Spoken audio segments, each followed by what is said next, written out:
So I had the tumor in my breast, I had the tumor in my ovary, I had the atrophy blanche, I had the hip replacement.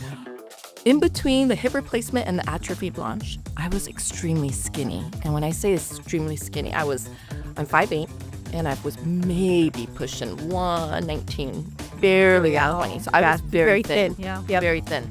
And I could eat like nobody's business. Hey everyone, welcome back to We Time Convo. I'm Debbie. And I'm Liza. And today we've got a really important and eye-opening conversation. Our friend Lauren is joining us to share her crazy medical journey. And we're talking about why it's so important to listen to your body, advocate for yourself, and actually go get checked out. Good morning, everybody. Good morning, Debbie. Good morning or good afternoon, depending on where you're at. Right? Yes. Good morning, Lauren. Thanks for joining us. I'm so surprised you haven't been on the show earlier. Like, we're already Is this your first time? Yeah. Oh, well, welcome. Well, Toby's been on here, your husband, a few times, right? Mm-hmm. So thank you for joining us. And tell us a little bit more about yourself. We're obviously from the Bay Area, but where are you from? How we know each other? Born and raised in San Jose. How we know each other is my good high school friend is your friend. And she introduced me to the group, and that's how we all met. Yeah. In my mid-40s, mom of two. I feel like I'm a career working mom, trying to do the work-life balance in the Bay Area. And I don't like to admit it, but, keeping up with the Joneses. In the phase, 2026 is my year where I'm going to start to focus on myself. I told myself when I'm at the gym, I'm not going to lollygag and do the weights half-ass. I will tell you, Lauren looks amazing for her age. Oh, yes. So- I think we all do. I think we all, but Lauren looks amazing. Like, you look like, to me, like if I didn't know you, it'd be like, oh, she's like in her 30s. Like, early. So she takes care of herself really well. So if you, hopefully we'll take a picture, but you look amazing. Yeah. Thank you. I appreciate that. Yeah. I mean, I think it's a lot of work to maintain ourselves. And I think I'm starting to get into that phase of perimenopause, which is throwing me off, because before I could go and work out really hard for a week and not eat as much, and then I could kind of lose that little muffin top. But now I'm like, okay, I've starved myself for a week. I've hit the gym. You don't lose any weight. Yes. Oh, and I don't know what's going on with my body. Do you have the perimenopause bloat? Because I'm super bloated. I look like I'm pregnant, and I go to my doctor, and I'm like, what the fuck is going on? Like, do I have some type of tumor? Like, she's just like, I think she just likes to blame everything on perimenopause, but she's like, it's just perimenopause. Just don't eat anything. And I'm like, I can't live my life like that. Well, so before we jump into that, I want to understand, have you always been prone to just taking care of yourself, as in just working out? Because you look like you just, either it's totally genetic, which I hate the fact that it is, or you've put in the effort, right? And so is this something that you've been doing or started doing? I'm just curious, is this all genetics, or you've been pretty good about just really taking care of yourself? I'd like to say it's genetics. My mom is fairly thin, and I've always been a thin girl. But after kids, as we all know, your body changes, and just up to the last year, I've noticed that it's so hard to maintain the fit. When you're pulling off your leisure wear and the thing that when you pull up your top and what you see is the indentation, and that indentation wasn't there before, and now it's there. Yeah. And I struggle with that, because now with the perimenopause, our hormones are changing. I feel like I'm a little bit more short-tempered. I try not to react, because when you react, then the next day you're like, oh, I shouldn't have done that. I should have been nicer. There's just so many things that are changing with me. And the one thing that I kind of always have been able to rely on was the shape of my body. And now my body is changing, and I personally don't know what to do. So I'm telling myself 2026 is the year where I'm going to do a lot better physically, and know that I put in the work and effort. And if the muffin top is still there, then I'm going to have to learn to deal with it. You got to embrace the muffin top. I just learned to embrace mine. I mean, it's always going to be there. And then now I have the perimenopause bloat. But anyway, so we're here to talk about talking about perimenopause, but the importance of getting a checkup now that we're in this middle age, right? And Lauren, you mentioned that you've been through quite a lot of surgeries and like things going on. Tell us a little bit more about like your medical history and why now, like why you think it's very important for us to just go get It's a checkup. I think with our age group and with, I don't know if you guys know this, but I just attended a funeral a couple weeks ago because my girlfriend, who was a few months older than me, passed away from stage 4 breast cancer. So it just, I've always been the first one. If one of my girlfriends is feeling something, I'm like, get checked up. Don't take no for an answer. If your doctor is like, oh, you're fine, but you're still not feeling fine, keep pushing for tests. Get the MRIs done, get the CAT scans done. I get it. Not everyone wants to go through a machine, but it is better for us to be on this earth with our children than being afraid of the unknown. Yeah. So I've always been a huge advocate of making sure that everyone checks themselves. So what started it all was in my early 20s when I was young, wild, and free. And back in the days when there was no children around, I used to smoke. Marble Lights was I was a smoker too for 15 years. So I wasn't as long as 15 years. Yeah. I was maybe on and off for 6 or 7 years. Yeah. Okay, and so just curious, because I smoke too, but I was more of a social smoker. Yeah. So definitely when I was having a drink, I would love to just do the cigarette, and it just tasted so good with having a drink and smoking. It went well together. But I never carried, honestly, my own pack. Now, when you guys say you're smokers, did you guys carry it on your pack? I had smoke breaks. I don't know if it's the same for you, Lauren, but I would just be like, every time I ate, I'm gonna go out and smoke.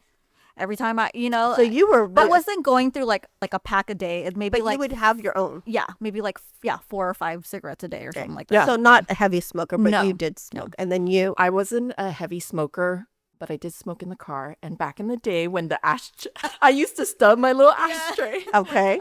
So I mean, probably not a pack a day, maybe 10 cigarettes a day. Yeah. Okay. So you were smoking regularly. I too, was then. smoking regularly Okay. because it was the it thing to do. Oh, It's yeah. kind of like the kids nowadays in vaping, right? Yeah. It was the smoking. And then back in the day, I used to visit the Vietnamese coffee shops. And I was smoking there. Yes. It's just like habitual, right? Yes. Like yeah, even just to hold something in your Totally. hand, yeah.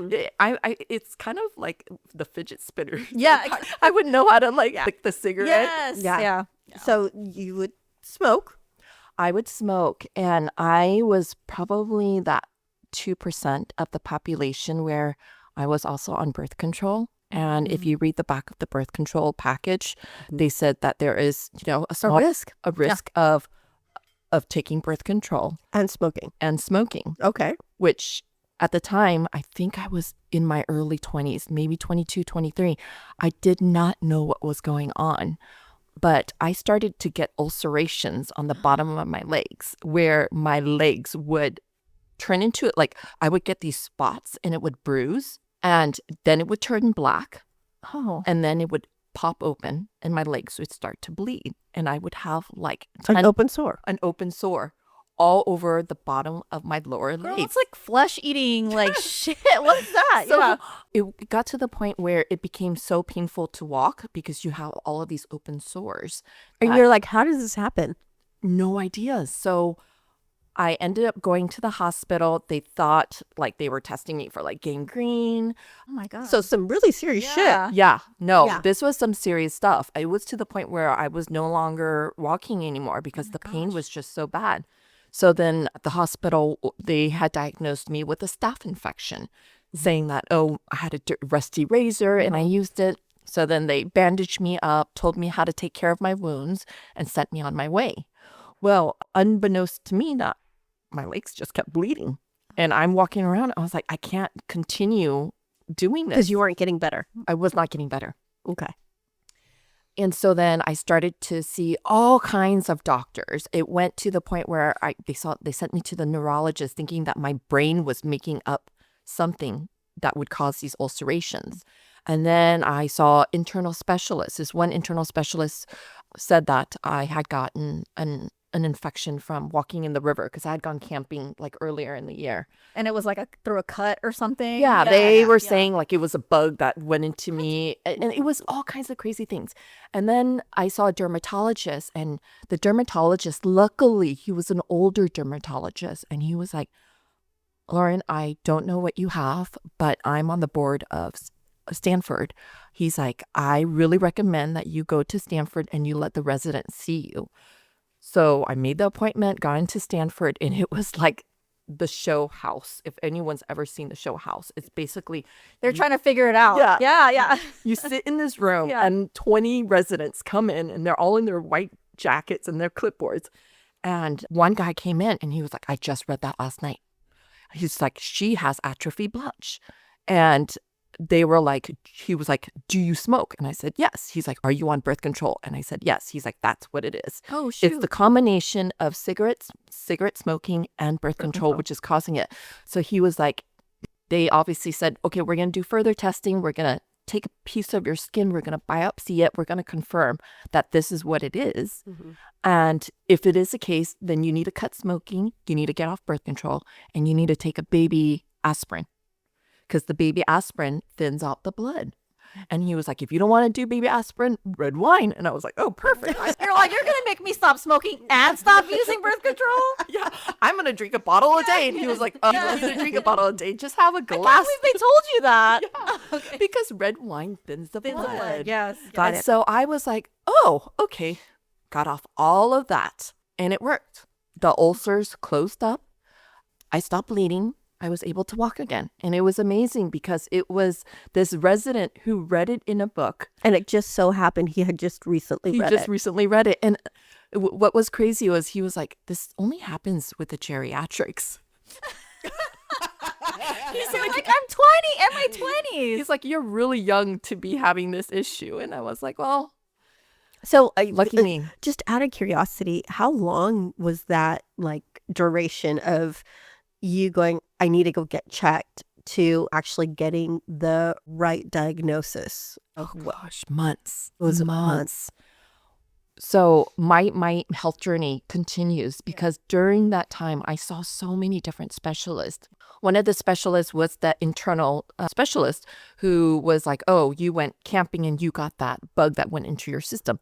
He put me on a really high dose of prednisone, which prednisone is a steroid. It works wonders for people who have diagnoses that is confirmed and that we know prednisone works. What I did not know, because I was in my early 20s, I just listened to the doctor. I did not read the side effects of prednisone. And one of the side effects, if you take prednisone at a high dosage for a certain period of time, it reduces your bone density. So I have really, really fragile bones. And I did not find out how fragile my bones was until I got pregnant with my oldest. I was now 28 and got pregnant with him. And, you know, I definitely enjoyed eating because I gained a little bit over 100 pounds yeah. with him. With him, Oh, yeah. okay. I was a big girl. Mm-hmm. And by the way, I'm 5'8", so the 100 pounds distributed. Yeah. But I was a big girl. And after I had my oldest, I went to take him to do his first month check-in. And the pediatrician was like, oh, well, Lauren, I know you're walking a little funny. What's going on? And I said, oh, it's because I gave birth. This is like post-pregnancy walk. And she's like, no, that's not post-pregnancy walk. She's like, I highly recommend you see your general physician. You get checked out. Wow. And how are you walking? I walked with a limp. Oh, so basically it was a limp that your pediatrician noticed. Yes. But I thought it was just like normal. Like your body was just adjusting to being, just having a baby. Exactly. And everything. So you didn't think anything of it. Nope, didn't think anything of it. So I made the appointment. I saw my doctor and she was like, oh, yeah, you're walking really funny. And this is not normal of people who have babies. And so then she sent me to get an x-ray, got an x-ray, got that unfortunate call a day later. And like any call from a doctor is never good. Or at least not in my case, because I can go on and on with all the calls that I got from doctors. But she was like, you have stage 4 collapsed hip. You broke your. I didn't even know there were stages for that. God. Yes. So you basically was walking around with a broken hip. with a broken hip, in pain, but didn't know. But you didn't. You assumed that that's just It's part like of pregnancy. just being. Yes. Yeah, the Yes. aftermath of. Exactly. Oh my God, you have a very high tolerance for pain, by the way. Yes. Well, I just thought this is what, like we What do you know? yes, what do we know? We're pregnant. We know our body's going to go through something. Yeah, We so you didn't just know. Assumed that this pain was just kind of normal pain. Exactly. Got it. Exactly. So then what? So then I had to have a hip replacement. Oh my gosh. At 28. 28. You have like all the geriatric stuff early. Yes. Lauren. So it was crazy. It's because I belong to Kaiser. And Kaiser. Well, that's amazing that the pediatrician noticed Yes. that though. Can you imagine? Like you just would have kept going on thinking that's just how you walk. That's your Until gait. it becomes unbearable. Yeah. Yes. Yeah. But I mean. Or until it becomes like, you know what? I've been having this for like 6 months now. Maybe I should go get seen. Yeah. No, totally get it. Wow. So yeah, Kaiser, they make you take a class. There's the do's and the don'ts of the hip replacement. It doesn't change your role, but you do have to improvise. Like, can't cross my legs with the hip replacement. And so, they teach you all of these things. And I walked into this classroom and everybody in there had to be over 70 years old. Oh, yeah. I mean, yes. When you think of hip replacement, you're thinking about somebody at that like age, right? So I'm letting my listeners know right now, Lauren does not look like she's unhealthy. She No. looks young. Yeah. She looks very vibrant. She's like takes care of herself. Like if you were like, I'm blown away that you Yeah, I would have a never room. know this. I would Yeah. never know. Like if you put us in a room and said which one of us has a hip replacement, it definitely Yeah. would not be you.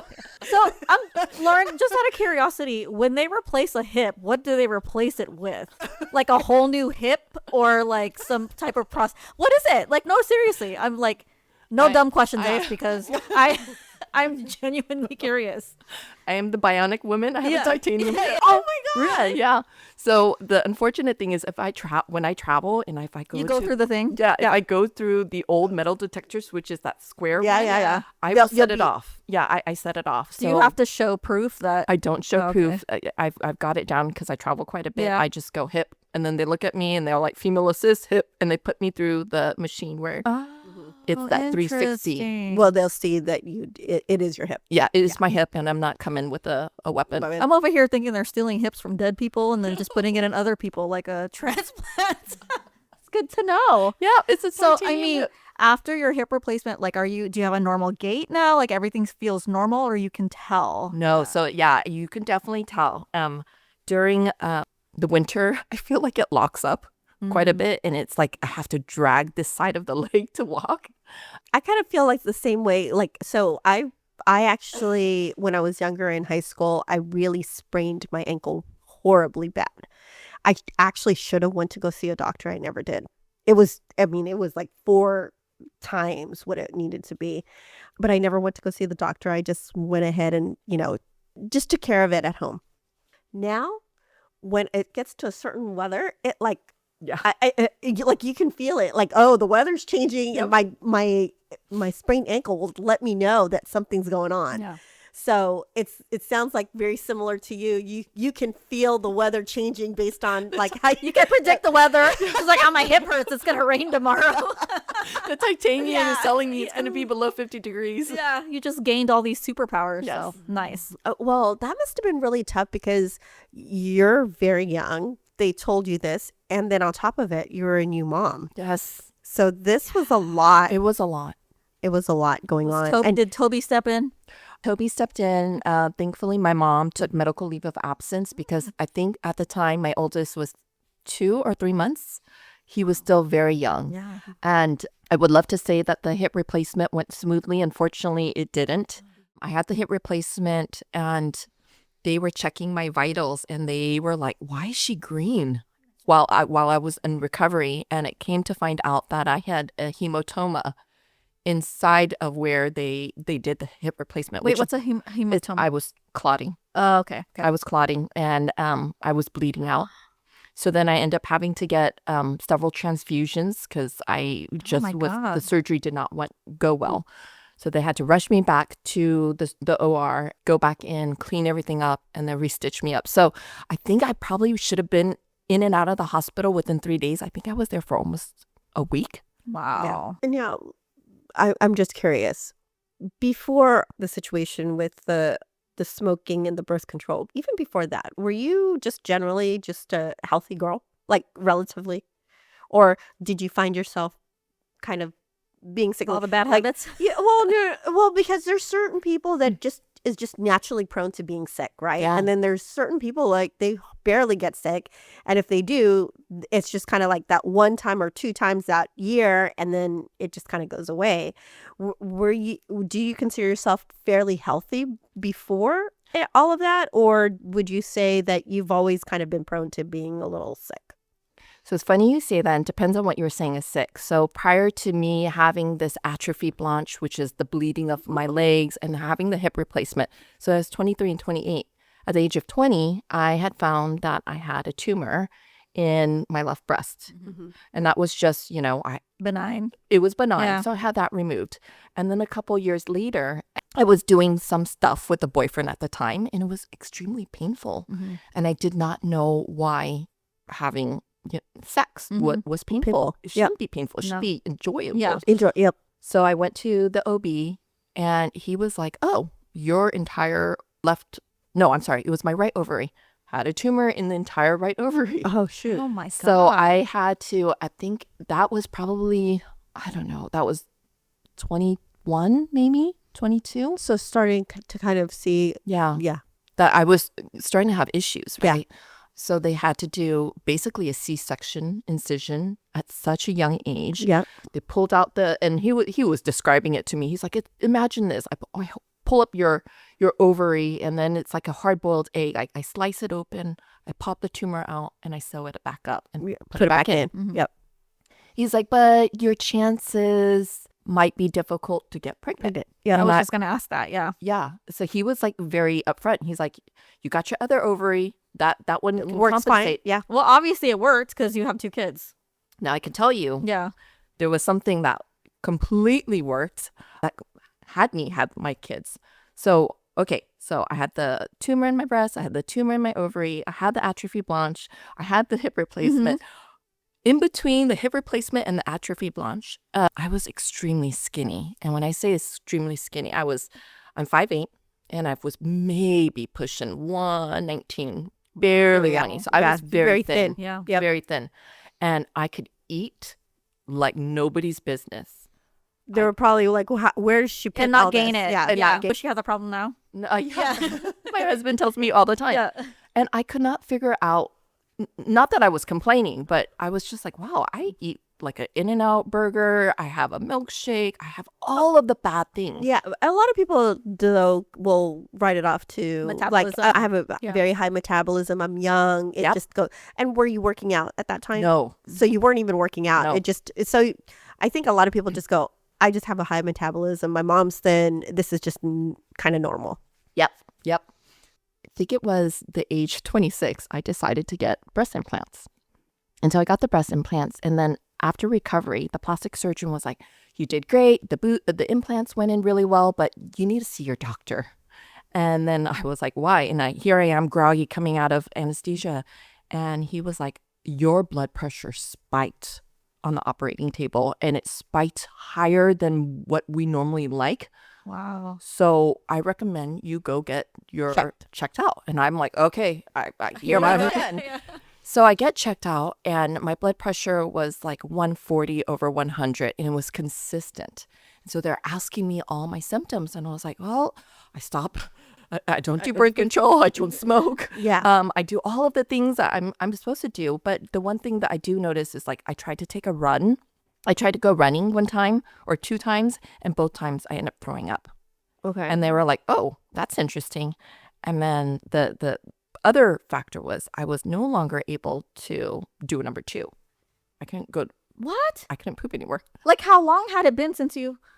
Well, you could be constipated. Yeah. You could be constipated. And again, if you don't get checked, some of these things you go, well, you know. Yeah, but you like write if it it's off. a certain amount of But you- days. well, you know what? Some people can go like, well, it's not normal, Yeah. by the way. But some people do have constipation issues, and it'll be like 3 or 4 days. Lauren, like how long are we talking about you not pooping?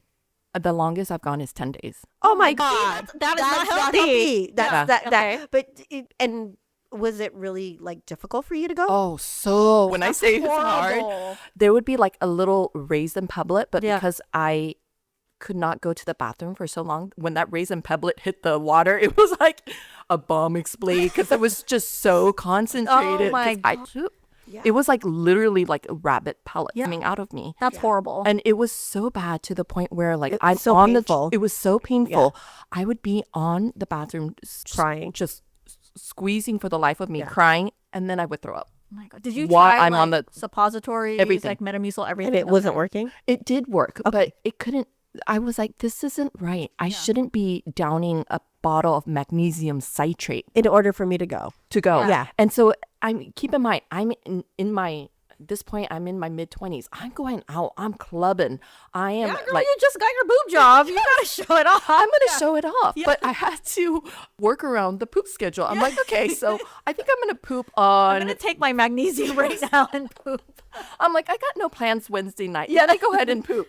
And Oh my it would be planned out for the week. Yeah. Because it's like that. And that's You not kinda normal. lived- but you kind of lived with like, this is just my normal schedule. Exactly. Okay.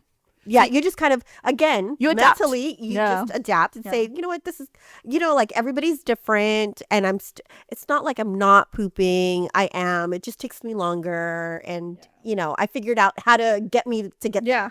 So it was just a kind of you adapted. I adapted. But then here I am reading the back of the labels because now I know to read the back of the labels. And they're like, prolonged usage of this laxative It's is not good. Yeah. Yes, that's true. So then I was going to the doctor and I was like explaining to them, I'm like, look, I can't gain weight.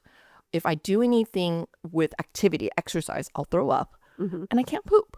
Hmm. And they're like, okay, oh, you can't poop. It's because that's like a sign. Yes. That's like a red flag for doctors. Oh, you can't poop. So let's talk about that. Yeah. And so what happened? So then I see a bunch of specialists Again. again. And one doctor was like, oh, she might have something going on with her heart, tachycardia, because Irregular? my heartbeat was irregular, my BP was high. So then I go in and I have a laparoscopic procedure done where they check my valves, make sure everything's okay. I come out of the procedure and he's like, well, everything looked good. There's a couple things here, but I think you can live with it. He's like, I think you need to get an MRI. I think you need to do like a scan of the entire body. Mm-hmm. And I said, sure, fine, whatever. But keep in mind, I'm partying, I'm going out, I'm getting drunk. I need to fit it in my schedule. Yes, exactly. I need to fit it in my schedule. And at this time, I was going through a really rough divorce. And I was just YOLO. Like, I'm only going to live once. I don't got time to do this That's MRI. one thing I didn't even know about you. I didn't know that you were married previously. Yes. Oh my gosh. Okay. I Keep was going. married Yeah. Oh previously. my God. So then I met my now husband. Yeah. And, Toby. Yeah. And we were just together for a few, not even March, April. I'm counting months. I think we were together for maybe 3-4 months. And he was like, I think you should get that MRI. You not pooping. That's not right. That's when you knew it was love. So you did. So I get the MRI and I get the phone call the next day. The kidney doctor called me and he's like, you have a softball tumor.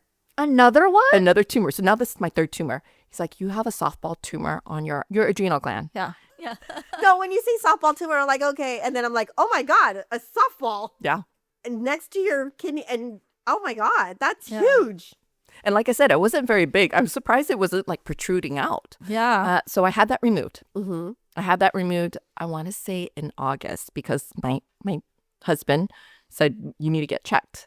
And prior to this, I was married and, having quite a bit of sex with my ex-husband, my now ex-husband. And I never gotten pregnant because I wasn't on any birth control because I'm, allergic to the birth control. Yeah. So I had the tumor removed and I get pregnant 2 months later Oh, wow. on accident. So you have your theory is that probably prevented you from getting pregnant. And so there you go. Oh my Oh gosh. gosh. Does it continue after that? Your health journey? Thank God it stopped. But now I'm just very, very cognizant of anything. So you just walked us through and you weren't even 30 yet. No, not even 30 yet. That's a lot to go through. I mean, lot mentally, emotionally, physically. But you took it, like, see, a lot of people would have just, were you scared at any of, because you're young. So did it ever dawn on you that to be scared, or you're like, okay. Do you know what I mean? Yeah, no, totally. So I've come to the realization that these are the cards dealt with me. It will only make me stronger to overcome it. So that was kind of the mentality I took. But I think after like the third or fourth surgery, it was like, why me? Yeah. Why me? And it was like the pity party for quite some time. But now I have learned to embrace it. And I think if anything, it's made me more resilient, more stronger, that I can overcome anything. So here's my question to you, because you've went through all of that. Now, is your perspective, if like, so I'll give you an example. My sister, if she feels something is off in her body, she loves the fact she says, I got to go to the doctor. Or if she feels something in her like tooth, she's like, I got to go to the dentist. Like, she is not going to wait. Yep. She is, or she's going to call, she's going to, she is very proactive, and she just feels like but me on the other hand, I'm like, kind of, you know what, I think that's just normal. I'm like getting into an older age, and like I explain it away unless I then start saying, oh, it's a little too long, maybe I should go get checked. So because you went through all of that, did it change your perspective? Because it sounds like a lot of those things happened kind of by accident. Yeah. Right? Yeah. And so after, is your perspective more proactive as you feel something in your body? Oh, absolutely. My doctor probably was like, oh, here she goes again. This lady's emailing me again. This hypochondriac, right? But I have a reason to be. But every time something was off, there was something. Like, I think it's kind of like, listen to your gut, listen to your body. Like, and I've always ignored everything.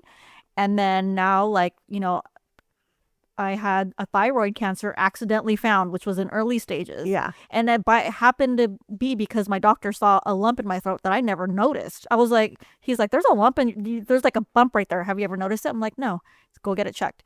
Ended up being like precancerous, like almost stage 1. Mm-hmm. So like now I'm just like, I'm at the same boat as you, learn. I'm like, once I feel something off, like I'm going to go see a doctor. So see what it is. yeah. It's the women's intuition. Yeah. Yeah. So you are now very proactive when you feel something. Absolutely. Now, do you carry that over to your husband and your boys? Too much. Yeah. Too much. I'm like, honey, did you make that appointment to check your prostate? And he looked at me. I was like, you need to get your prostate checked. You never know. Like, you can't leave this earth without me. Like, Yeah. So you're very proactive. I'm very proactive. Yeah. Yeah. Even with the kids, I'm like, oh, there's a tummy ache. Hold on. I'm going to pull out the Vicks. Let me read the Vicks on you first. Yeah. And then I'm making that appointment. Yeah. It's just like, it's just a stomach ache, Mom. And I'm like, nope, we got to get it checked. Because I'm thinking like genetically, did this pass on? Yes. Because that's my true. dad, rest his soul, he had cancer 3 times. Oh my The God. 3rd time got him. But then he had ulcers as a young man. He had spinal issues where he had to put like rods in the back of his neck. There was like not a time where my dad wasn't sick. Mm-hmm. And nobody visited the hospital as much as my dad.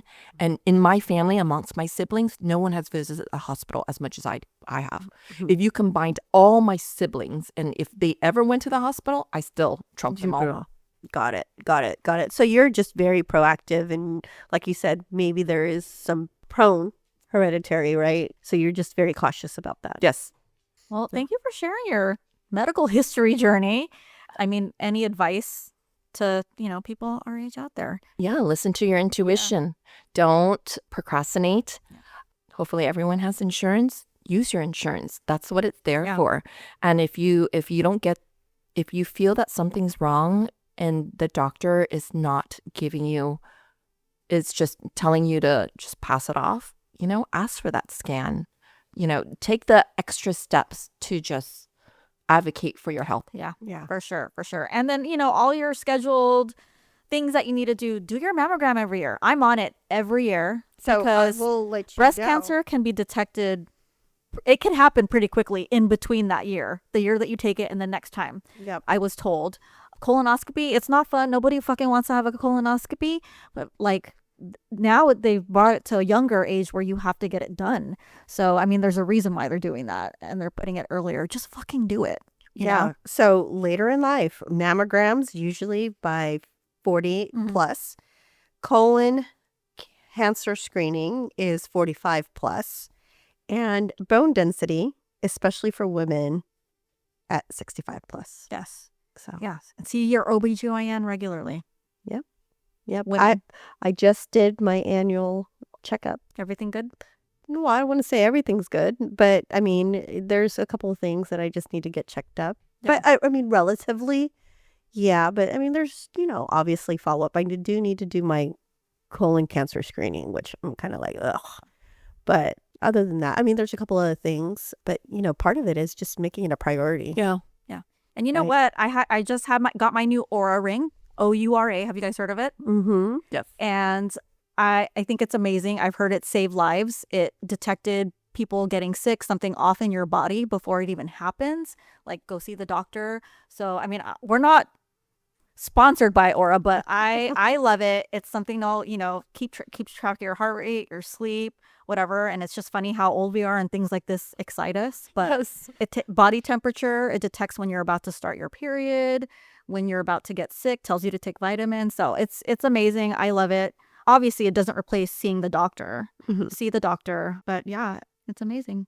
Things happen quickly. Things happen in your body, change very, very quickly. So it's up to you to want to go, because some people are stubborn, especially the old people, like the older generation. They're really, really stubborn. So I'll tell you, my mom's a retired registered nurse. She will, there's certain things that she needs to do. Like, for example, her breast, checking her breast. She's Yeah. like, I don't need to do that. We're like, Mom. And she's like, no. She's at an age where she's just like, Yeah, my mom's like, if I die, I'll die. I'm like, Yeah. no. yeah. And mind you, she's a retired registered nurse. And she's just like, no. Yeah. My sister is great. But there's the other thing too, is like, you keep looking and you'll find something. Yeah. Right. But then again, preventative. And that's what I talk to my doctor about, is like, you're at a great stage where a lot of this is just more preventative, because once it becomes the other route where it's just like, it's no longer preventative, you now have something and now you have to just manage it. So yeah, to me, it's like preventative care is so much easier than having to address a particular issue. So, And if something ain't right, ask for that second opinion. Ask for that third opinion. Like Lauren said, you have to advocate for yourself. Like, this is not right. This is, do it. yeah. Well, thank you for sharing. Yeah. Thank you for letting me pull the old medical issues from 20 years You have ago. a good memory. I was like, what is that name of what's a kidney doctor? I forgot.